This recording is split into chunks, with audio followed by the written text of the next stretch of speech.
கிருஷ்ணா. காமிகா ஏகாதசியோட கதை. காமிகா ஏகாதசி ஸ்ராவண மாசத்துல வரும். இந்த ஸ்ராவண மாசத்துல வர ஏகாதசி தான் காமிகா ஏகாதசி. இது தேய்பிரையில வரும், அதாவது சந்திரன் தேஞ்சிட்டு வர டைம். கிருஷ்ணபக்ஷம், கிருஷ்ணபக்ஷ ஸ்ராவண மாசத்துல வர ஏகாதசி. யுதிஷ்டிரன் கிருஷ்ணர்கிட்ட கேக்குறான், எனக்கு நீ ஆஷாட ஏகாதசி கதை, அதாவது தேவசேனி ஏகாதசி கதையை பத்தி சொன்ன, எனக்கு நீ இந்த காமிகா ஏகாதசி கதையும் சொல்லு அப்படின்னு சொல்லி. அதுக்கு கிருஷ்ணர் சொல்றார், நாரதமுனி. நாரதமுனி யாரு அப்படின்னா பிரம்மனுடைய படைப்புக்கான கடவுள், பிரம்மனுடைய பையன். சோ நாரதமுனி அவங்க அப்பா கிட்ட, பிரம்மர் கிட்ட இதை பத்தி ஏற்கனவே கேட்டிருக்கான். சோ அதுக்கு பிரம்மர் என்ன சொல்றாரு அப்படின்னா, உலக மக்களுடைய நலன் கருதி நீ இதை கேட்கிற, ரொம்ப நல்ல விஷயம், இதை நான் உனக்கு சொல்றேன் அப்படின்னு சொல்றார். இந்த ஏகாதசி அன்னைக்கு நம்ம சங்கு, சக்கரம், கதாதாரம், தாமரை பூ கொண்ட பெருமாளை வழிபடுறது, அதாவது விஷ்ணுவை வழிபடுறது ரொம்ப ரொம்ப விசேஷமா. அது எந்த அளவு விசேஷம் அப்படின்னா, வாரணாசி அதாவது காஷியில போய் கங்கையில குளிச்சா என்ன பலன் கிடைக்குமோ அந்த பலனும், நைமிஷாரண்ய காட்டுல உட்கார்ந்து தியானம் பண்ணா என்ன பலன் கிடைக்குமோ அந்த பலனும், புஷ்கரா நதியில குளிச்சா என்ன பலன் கிடைக்குமோ அந்த பலனும் கிடைக்குமா பெருமாளை வழிபட்டா இந்த ஏகாதசி அன்னைக்கு. மேற்கொண்டு சொல்றார், கிருஷ்ணரை வழிபட்டா என்ன பலன் கிடைக்கும். நீங்க யோசிக்கலாம், பெருமாளும் கிருஷ்ணரும் ஒண்ணுதான். பெருமாளுக்கும் கிருஷ்ணருக்கும் சில வித்தியாசங்கள் உண்டு, அதை பத்தி நம்ம இப்ப பார்க்க போறது இல்லை. கிருஷ்ணரை வழிபட்டா என்ன பலன் கிடைக்கும் அப்படின்னா, கேதார்நாத்ல போய் சிவபெருமான தரிசனம் பண்ணா என்ன பலன் கிடைக்குமோ அந்த பலனும்,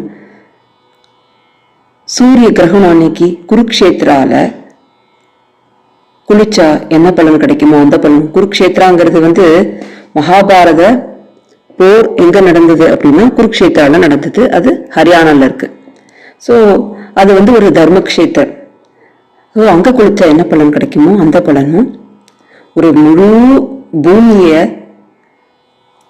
கடலுடையும் காட்டுடையும் சேர்த்து முழு பூமியே நீங்க தானம் பண்ணிட்டீங்க அப்படின்னா என்ன பலன் கிடைக்குமோ அந்த பலனும், காண்டகி நதி அப்படின்னு சொல்லிட்டு ஒரு நதி இருக்கு. எங்க இருக்குன்னா நேபாளில் இருக்கு. இந்த காண்டகி நதியில தான் ஷாலிகிராம கல்லு கிடைக்கும். ஷாலிகிராமம்னு உங்க எல்லாருக்கும் தெரியும், அது பெருமாள். ஷாலிகிராமங்கிறது பெருமாள் தான். ஸோ ஷாலிகிராம கல்லு காண்டகி நதியில மட்டும்தான் கிடைக்கும், நேபாளில் வேற எங்கேயும் கிடைக்காது. ஸோ அந்த காண்டகி புண்ணிய நதியில குளிச்சா என்ன பலனும் அந்த பலனும், பௌர்ணமி அன்னைக்கு, அதுவும் எப்ப வர பௌர்ணமினா திங்கக்கிழமை சிம்ம லக்னமும் குருவும் கூடின திங்கக்கிழமையில வர பௌர்ணமி அன்னைக்கு கோதாவரி நதியில குளிச்சா என்ன பலனும் அந்த பலனும் கிடைக்குமா. கிருஷ்ணரை நம்ம அந்த ஏகாதசி, அதாவது இந்த காமிகா ஏகாதசி அன்னைக்கு வழிபட்டா இவ்வளவு பலன் கிடைக்குமா. காமிகா ஏகாதசி விரதம் இருந்தா என்ன பலன் கிடைக்கும்னா, ஒரு பசுமாட்டை அதோட கண்ணுக்குட்டியோட சேர்த்து வைக்கோல், அதுக்கு தேவையான சாப்பாட்டையும் சேர்த்து நீங்க தானமா கொடுத்தா என்ன பலன் கிடைக்குமோ அந்த பலன் கிடைக்குமோ. விஷ்ணுவை வழிபடுறதுனால தேவர்கள், கந்தர்வர்கள், நாகாஸ் இவங்கெல்லாம் ரொம்ப மகிழ்ச்சி அடையறாங்களாம். யாருக்கெல்லாம் நம்ம ரொம்ப பாவம் பண்ணிருக்கோம் அப்படின்னு சொல்லி ஒரு கவலை இருக்கோ, பூர்வ ஜென்மத்துல நம்ம ரொம்ப பாவம் பண்ணதுனாலதான் இப்ப கஷ்டப்படுறோம் அப்படின்னு நீங்க நினைச்சீங்கன்னா, அவங்க இந்த காமிகா ஏகாதசி இருக்கிறது மூலயமா மோட்சம் கூட கிடைக்குமா. இது அவ்வளவு தூய்மையான ஏகாதசியா. இது எல்லா விதமான பாவங்களையும் விலக்கிடுமா. என்னென்ன பாவங்கள் அப்படின்னு நான் பின்னாடி சொல்லுவேன், அதை கேட்டீங்கன்னா நீங்க அதிர்ச்சி ஆயிடுவீங்க. அவ்வளவு பாவமும் போயிடுமா. பிரம்மர் சொல்றார் நாரதர்கிட்ட, எல்லா விதமான சாஸ்திரங்களையும், அதாவது ஸ்ரீமத் பாகவத புராணம், என்னென்ன புராணம் இருக்கோ அது, எல்லா வேதங்கள் படிச்சா என்ன பலன், அந்த எல்லா பலனும் ஒரே ஒரு காமிகா ஏகாதசி விரதம் இருந்தா கிடைக்கும் அப்படின்னு விஷ்ணுவே பிரம்மர்கிட்ட சொல்லியிருக்காராம். அது மட்டும் இல்லாம நீங்க கண் விழிக்கணுமா. இந்த ஏகாதசி அன்னைக்கு நீங்க தூங்காம, எல்லா ஏகாதசி அன்னைக்கும் கண் விழிக்கிறது நல்லது. குறிப்பா இந்த ஏகாதசி அன்னைக்கு கண் வீழ்ச்சா யமதர்மனுடைய கோபத்துக்கு நம்ம ஆளாக மாட்டோமா? அப்படின்னா என்ன அர்த்தம்? நம்ம சாக மாட்டோம் அப்படின்னு அர்த்தம் கிடையாது. அப்படின்னா நம்ம வந்து அகால மரணம், ரொம்ப கஷ்டப்பட்டு துர்மரணம்லாம் அடைய மாட்டோம் அப்படின்னு அர்த்தம். இந்த காமிகா ஏகாதசி இருக்கிறது மூலயமா நம்ம திரும்பியும் பிறப்பெடுக்க வேண்டாம். பழைய காலங்கள்ல யோகிகள் கூட இந்த ஏகாதசி விரதத்தை இருந்து மேல்லோகத்துக்கு போனாங்க அப்படின்னு சொல்லிட்டு விஷ்ணு வந்து பிரம்மர் கிட்ட சொல்லியிருக்காராம். எப்படி தாமரையினுடைய இலைகள் வந்து தண்ணியில படாம இருக்கோ அது மாதிரி இந்த விரதம் இருந்தா நம்மள பாவங்கள் அணுகாம இருக்குமா. துளசி வழிபாட்டை பத்தி இன்றைய காமிகா ஏகாதசியில ரொம்ப பெருசா சொல்லியிருக்காங்க. என்னன்னா, ஒரே ஒரு துளசி மட்டும் வந்து நம்ம கிருஷ்ணருக்கோ இல்ல விஷ்ணுவுக்கோ போட்டோம்னா என்ன பலன் கிடைக்கும்னா, 200 கிராம் தங்கமும் 800 கிராம் வெள்ளியும், கரெக்டா சொல்லியிருக்காங்க, 200 grams of gold and 800 grams of சில்வரை நீங்க தானமா கொடுத்தா என்ன பலன் கிடைக்குமோ அந்த பலன் கிடைக்குமா. ஸோ எவ்வளவு துளசி போட முடியுமோ நீங்க போடுங்க. ஆனா அன்னைக்கு துளசியை பறிக்க கூடாது. ஏகாதசி அன்னைக்கு என்னைக்குமே துளசியை பறிக்க கூடாது. நீங்க தசமி அன்னைக்கோ இல்ல மற்ற நாள் அன்னைக்கோ பறிச்சு சுவாமிக்கு போடலாம். என்னைக்கு துளசி பறிக்கலாம், பறிக்க கூடாது, துளசியினுடைய மகிமையை பத்தி நான் தனியாவே ஒரு வீடியோ போட்டிருக்கேன். அதை என் ஸ்கிரீன்ல கொடுக்குறேன், அதை கண்டிப்பா பாருங்க, ரொம்ப முக்கியம். ஸோ இப்ப நம்ம இந்த கதைக்குள்ள போலாம். காமிகா ஏகாதசி அன்னைக்கு நம்ம துளசியை தரிசனம் பண்ணோம். ஜஸ்ட் இப்படி பார்த்தாலே வந்து பாவங்கள்லாம் போயிடுமா. ஏன்னா அது துளசியினுடைய மகிமை. துளசிக்கு தண்ணி ஊத்துறது அன்னைக்கு ரொம்ப ரொம்ப விசேஷமா. புதுசா மலர்ந்திருக்கிற அந்த துளசியில பூ வரும் இல்லையா, அந்த துளசியினுடைய ஃப்ரெஷ்ஷான அந்த பூவை சுவாமிக்கு போட்டா வந்து எல்லா விதமான பாவங்களும் அழிஞ்சு போயிடுமா. துளசிக்கு ரெகுலரா நம்ம தண்ணி விடுறதுனால யம தர்மனுடைய கோபத்துக்கு ஆளாக மாட்டோமா. அதாவது திரும்பியும் என்ன அர்த்தம் அப்படின்னா, அகால மரணம் துர்மரணம் அடைய மாட்டோம் அப்படின்னு அர்த்தம். யாரு வந்து இந்த காமிகா ஏகாதசி அன்னைக்கு துளசிய நடுறாங்களோ, துளசிய வந்து புதுசா வந்து நட்டு வைக்கிறாங்களோ, அவங்களுக்கு என்ன பலன் கிடைக்கும்னா வந்து கிருஷ்ணர் கோலோகத்துக்கு அவங்களுடைய இயற்கை மரணம் எய்ததுக்கு அப்புறம் கோலோகத்துக்கு சென்றடைவாங்களாம். துளசிய இன்னைக்கு நட்டு வைக்கிறது ரொம்ப ரொம்ப விசேஷம். ஸோ உங்களுக்கு துளசி இல்லை அப்படின்னா நீங்க தயவு செய்து இன்னைக்கு ஏகாதசி அன்னைக்கு, இந்த காமிகா ஏகாதசி அன்னைக்கு துளசியை தயவு செய்து நட்டு வைங்க. ரொம்ப ரொம்ப நல்லது. It means you plant tulsi on this day. So Tulsi தேவிக்கு என்ன சக்தி இருக்குன்னா, மோட்சம் கொடுக்கிற சக்தி இருக்கான்.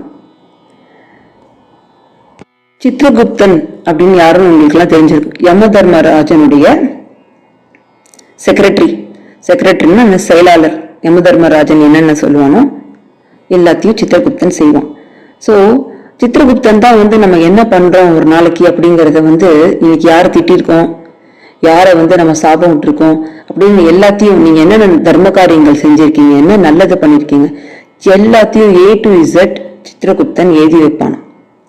அந்த சித்ரகுப்தனால இந்த துளசியை வழிபடுறவங்களுக்கு, எஸ்பெஷலி நீங்க துளசிக்கு நெய் விளக்கு காமிச்சா ரொம்ப விசேஷமா, நெய் விளக்க வந்து இப்படி சுத்தி இந்த ஆர்த்தி மாதிரி இப்படி காமிச்சிங்கன்னா வந்து ரொம்ப ரொம்ப ரொம்ப விசேஷமா, குறிப்பா ஏகாதசி அன்னைக்கு துளசியை வழிபடுறது ரொம்ப விசேஷமா. ஸோ நீங்க காமிகா ஏகாதசி அன்னைக்கு நெய் விளக்க கிருஷ்ணருக்கும் துளசிக்கும் காமிங்க. கிருஷ்ணருக்கு காமிச்சா என்ன பலன்னு நான் சொல்றேன், துளசிக்கு காமிக்கிறதுனால என்ன பலன் அப்படிங்கறத வந்து சித்திரகுப்தனால எழுதவே முடியலையாம். அந்த அளவுக்கு பலன் இருக்கான். கிருஷ்ணருக்கு நெய்விளக்கு காமிக்கிறதுனால, குறிப்பா காமிகா ஏகாதசி அன்னைக்கு நெய்விளக்கு காமிக்கிறதுனால என்ன விசேஷம் அப்படின்னா, உங்களுடைய மூதாதையர்கள் எவ்வளவு பாவம் பண்ணியிருந்தாலும் சரி, ரொம்ப கஷ்டப்பட்டுட்டு இருக்காங்க நரகலோகத்துல, கீழ் லோகத்திலாம் கஷ்டப்பட்டு இருக்காங்கன்னா அவங்க எல்லாம் மேல் லோகத்துக்கு சென்றடைவாங்களாம். நீங்க நெய்விளக்கு காமிக்கிறதுனால அவ்வளவு புண்ணியம் கிடைக்கும். அவங்க மேல் லோகத்துக்கு போனா கண்டிப்பா உங்க மூதாதையர்கள் உங்களை பிளஸ் பண்ணுவாங்க. இப்படி என்னை காப்பாத்தினதுக்கு நன்றின்னு சொல்லிட்டு they will bless you. உங்களுக்கு அருள் புரிவாங்க. உங்க குடும்பம் நல்லா இருக்கும். இப்ப நெய் விளக்கோ இல்ல, நெய் வாங்க முடியாதவங்க நல்லெண்ணெய் விளக்கு கூட கிருஷ்ணருக்கு இன்னைக்கு காமிச்சா, இந்த காமிகா ஏகாதசி இன்னைக்கு காமிச்சா எல்லா பாவங்களிலிருந்தும் விடுபட்டு சூரியலோகம், அதாவது அவங்களோட இயற்கை மரணம் எய்ததுக்கு அப்புறம் சூரியலோகத்துக்கு போவாங்களாம். சூரியலோகத்துல எப்படி போவாங்க அப்படின்னா, 1,000,000 விளக்கு எரிஞ்சா எப்படி ஜோதி இருக்கும், இந்த ஜோதி ஒளியோட சென்றடைவாங்களாம் சூரியலோகத்துக்கு. இந்த நல்லெண்ணெய் விளக்கோ இல்ல நெய் விளக்கோ கிருஷ்ணருக்கு காமிச்சா.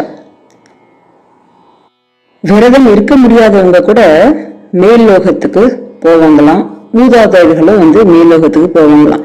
என்னால விரதம் இருக்க முடியல அப்படிங்கிறவங்க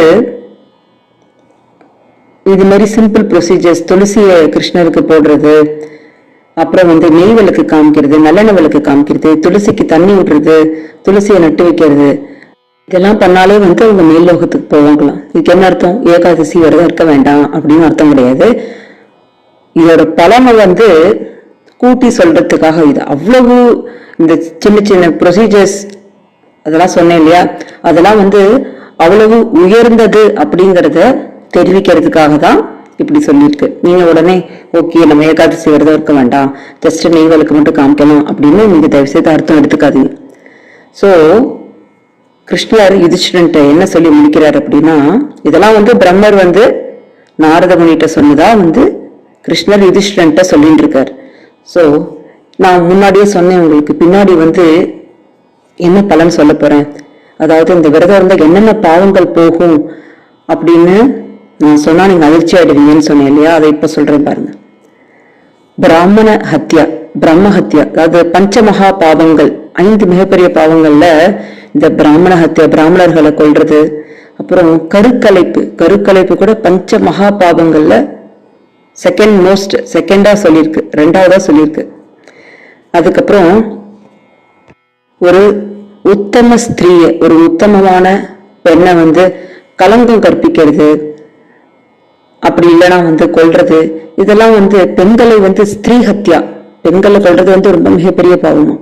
சோ அது மாதிரி மிகப்பெரிய பாவங்கள் பண்ணியிருந்தா கூட இந்த ஏகாதசி விரதம் இருந்தா அதெல்லாம் விலகிடுமா. மற்ற ஏகாதசியில இது மாதிரி ஸ்பெஷலா குறிப்பிடல, பட் இந்த ஏகாதசியில இது மாதிரி ஸ்பெஷலா குறிப்பிட்டிருக்காங்க.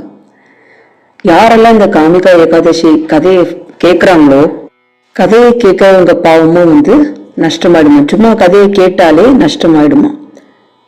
உடனே ஓகே நம்ம பிராமணர்களை கொல்லலாம், பெண்களை கொல்லலாம், கர்ப்பத்தை கலைக்கலாம் அப்படின்னு அர்த்தம் கிடையாது.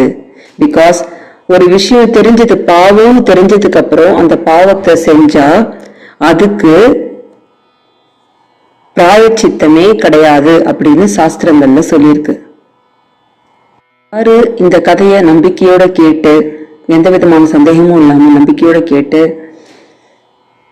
மற்றவங்களுக்கும் இதை பத்தி எடுத்து சொல்றாங்களோ, உங்களால எடுத்து சொல்ல தெரியலன்னா இந்த வீடியோவை ஷேர் பண்ணுங்க. அவங்களுக்கு எல்லா பாவமும் விலகிடுமா, வைகுண்டத்துல இடம் கிடைக்குமா. இதுதான் ஸ்ராவண கிருஷ்ண ஏகாதசி, அதாவது காமிகா ஏகாதசியோட கதை. இது பிரம்ம வைவர்த்த புராணத்துல இருக்கு. தயவு செய்து இந்த விரதத்தை அனுஷ்டிங்க, முடிஞ்சா கண் விழிங்க. ஹரே கிருஷ்ணா.